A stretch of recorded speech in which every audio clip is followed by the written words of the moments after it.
Good morning children. Today we are going to read chapter 11, Life in Water.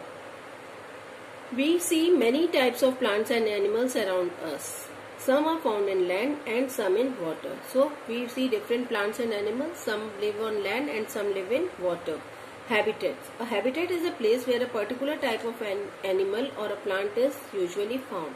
What is habitat? Habitat is a place where a particular type of animal or a plant is usually found.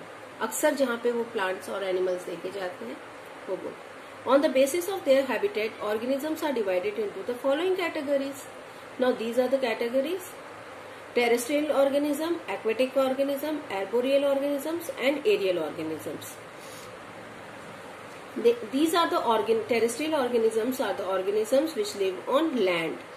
Aquatic organisms are the organisms which live in water. Arboreal organisms, they live on trees, and aerial organisms, they always fly in the they mostly fly in the air. Aerial organisms, they fly in the air. Now adaptation.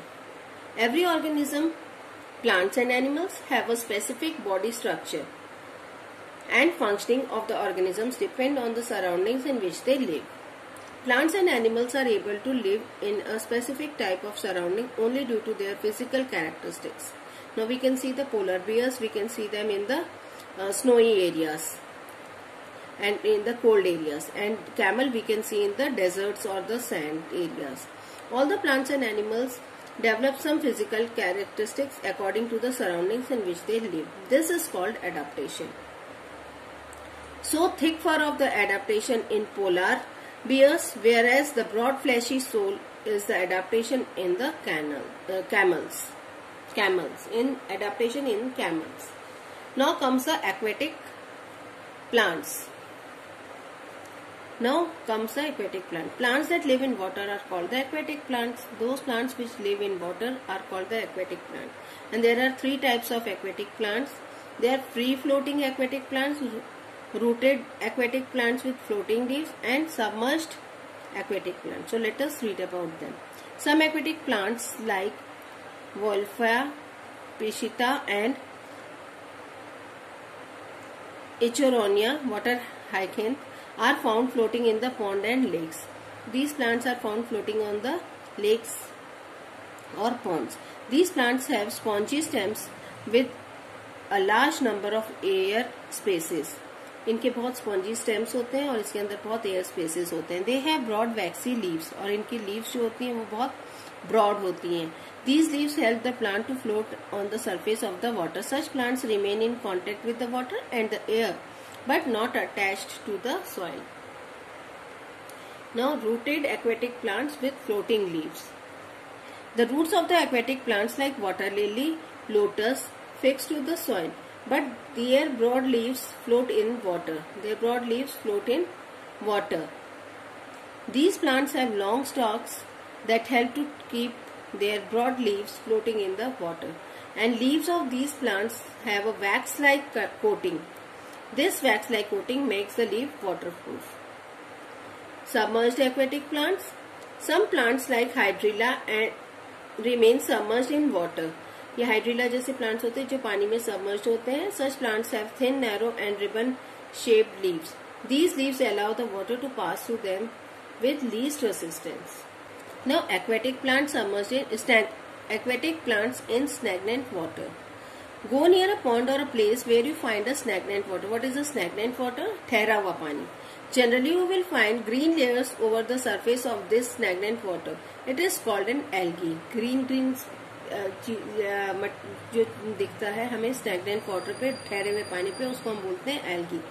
Collect it and bring it to your classroom. Take a magnifying lens from the school science kit or look at under the microscope. You will observe many minute plants, algae. They grow only in the stagnant water. When we observe this under the microscope, we will see that many plants grow on this algae. They grow only in the stagnant water. They grow where the stagnant water is there. Ichoronia or water hyacinth is an aquatic plant growing in the pond or lake. It grows naturally and spreads very fast.